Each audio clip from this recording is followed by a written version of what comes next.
What's going on here? What's going on, guys? This is Aussie Van Man. How y'all doing today? Today we're back out here in the desert, back from our vacation. Alright, so today we've got a couple of things to talk to you about. The main thing is the unknown costs of van life living, and I'm coming up to almost a year full-time van life here now, so you know, there's been a couple of unexpected costs. I'm still building this out, so that comes down to a cost. I still have my daily life costs. Fuel went up tremendously, and being a traveler and a van lifer, I'm spending a lot of money on fuel, and that's taking up a lot of money. So that's one thing you got to factor in: the size of your van, how much fuel it's going to take. For example, my friend Bunny, she has a much smaller van, much lighter, smaller engine. She has around about a 10-gallon tank, I think, and mine's a 30-gallon tank. And when we were traveling together, she'd get down to half a tank, fill up, I'd get down to half a tank in the same time. So she was using around about 5 gallons to mine was using around 15 gallons of fuel for her every 5. So it gets quite expensive. You know, this is a V8 in this Ford club wagon. It's like an E350 pretty much. Very thirsty, very slow. It's just how it is sometimes. So other things that you really need to think about, especially when buying an older van like mine. I bought mine, it's a 1998, and I bought it with low miles. It had 82,000 miles on it, but it still is a 98, and it's still in the Phoenix sun. And the Phoenix sun likes to destroy things. So yeah, anything rubber gets destroyed super quick. It goes through tires really quick in Phoenix because of the heat, and the road is just pretty fierce. Let's take a look at a couple of things that I really wasn't expecting to come up pretty recently. I've had quite a few recent breakdowns that's cost me quite a bit of money, actually. So let's go and look into that.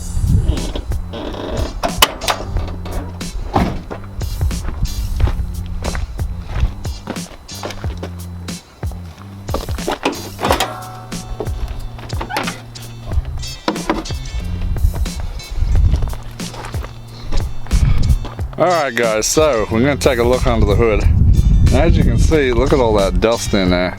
I'm going to have to clean all of this out really soon because it's getting bad under here. And that's one of the things when you're staying out on campsites and out in the desert, everything's going to get filthy.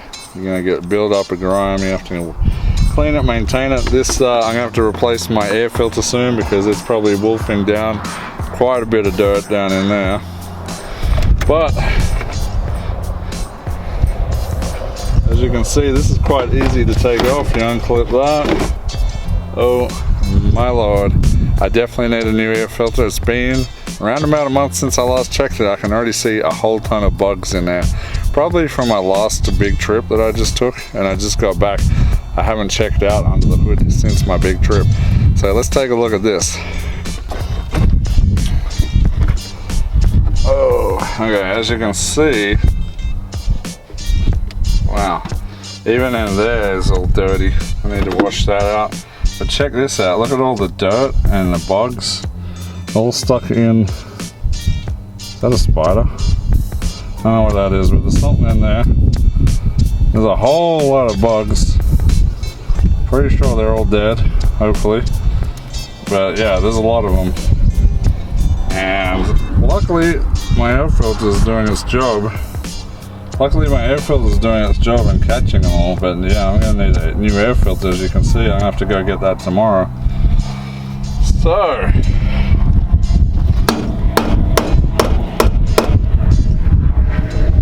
that's bad. That's really bad. Okay, so as a good example, that was a good example of the hidden costs, unknown costs of van living. That's a fairly new air filter. I only got it last year, and it's cactus already. Now, going on, the reason I took the air filter out because I wanted to show you some of the things I've already replaced down in here. Let's have a look. Now, that's the alternator. In a previous video, which I'll link for you guys, I did replace that alternator pretty recently after, I think it was Weird Wild West. I started having issues, and I also replaced my battery because the battery went out, so I had to buy a new battery. Because it's a heavy duty motor, that battery cost me, I want to say like $250 or more. And then this alternator here was over 200 bucks because I got a heavy duty one. I did, however, save myself some money by putting that in myself, which wasn't very fun because you got to take out the serpentine belt or dislodge it from the serpentine belt and then take the old one out, put that one in. So that was a bit of a nightmare.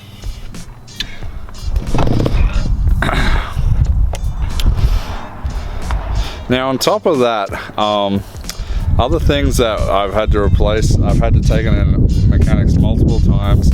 I had to get a tune-up, I think it's the EGR or EGC, I can't remember what it's called. One of the gas valves, it's got a, it slipped on my mind, but I had to get that replaced. It was running really rough at that time, so that cost me a lot of money to do. New spark plugs cost me a fortune on this thing because it's heavy duty motor, of course. A lot of money. I've spent a lot of money maintaining and upkeeping this, and it's a lot of things that you really don't. A lot of people are like, I'm going to quit my job, do the van life, and I can live for really cheap. But what you don't realize is van life can be expensive. And right now, with the price of gas and then maintaining and traveling, it's pretty much costing me as much as being in a small apartment. But I mean, maybe not that much, but I've still got all my bills. I've got my luxuries to do my YouTube. You know, I've still got to have my internet, so I have a hotspot. I've got my phone bills, insurance on my van. I also have a motorcycle you guys know about.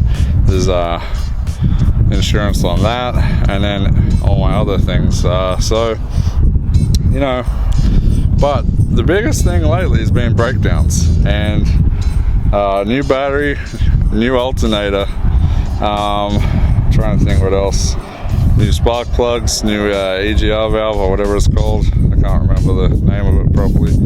Now I'm going to need a new air filter. I do see my coolant is getting a bit low, so I don't know if that's boiling over or what, but I'm going to have to do a coolant flush, it looks like, put fresh coolant in there now. But most recently, I only got this sorted yesterday and it cost me over $700, is coming back from my Oregon trip. This driver's side front wheel here was totally worn out on the inside tread, and so not only did I have to get a new tire, but I had to get a wheel alignment, and then the mechanics told me, surprise surprise, they can't do a wheel alignment because my tie rod ends are not good and they need replacing, and that's why my tire had worn out. So I had to get 2 new tie rod ends. That got done yesterday, and a new tire, so that was over $700. And oh, that's right, not too long ago I spent $1,000 on getting all my brakes repaired because I didn't get them checked out when I bought this van, and I guess they were already low. And I had also, this van had also been running in the salt somewhere, so there's a lot of underbody rust, and my brake rotors were all rusted and falling apart.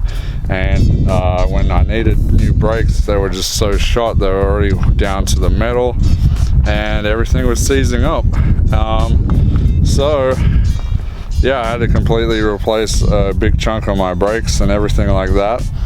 I don't think there's been too much else as far as breakdowns, but we have another problem I found out since we're back in monsoon season, is all the rubber seals, because it's Phoenix again, anything that's rubber dies. So all my rear windows, I already did this one myself, but the other ones I won't be able to do because they're way too much work. This one I could, but if I'm getting the other ones done, I may as well just get them done together.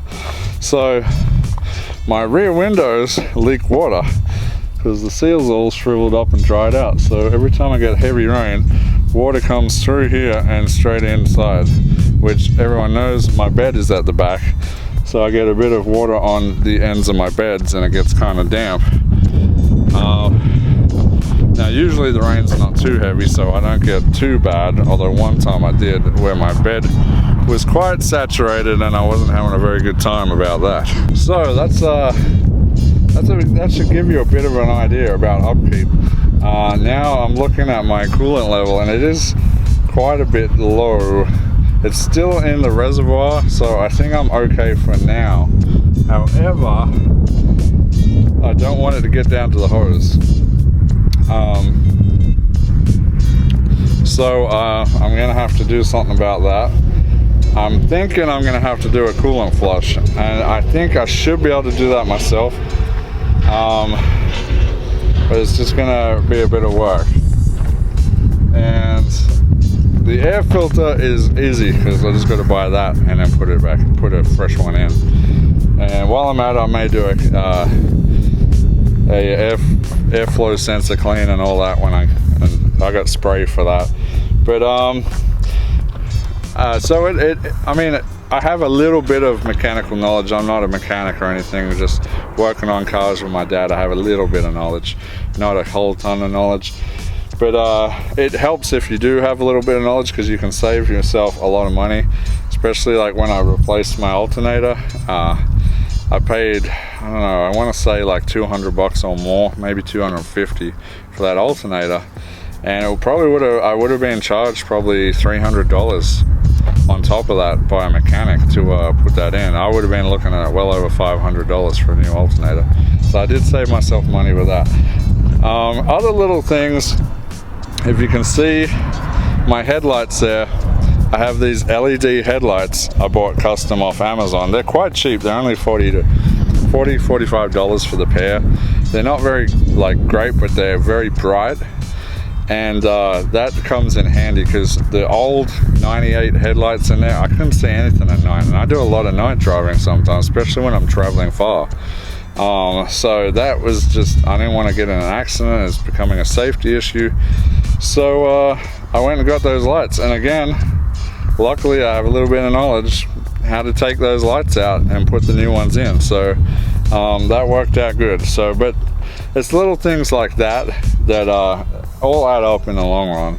I've spent, you know, in this probably the last year on my van, I've just in breakdowns and maintenance alone, I've probably spent easily $3,000.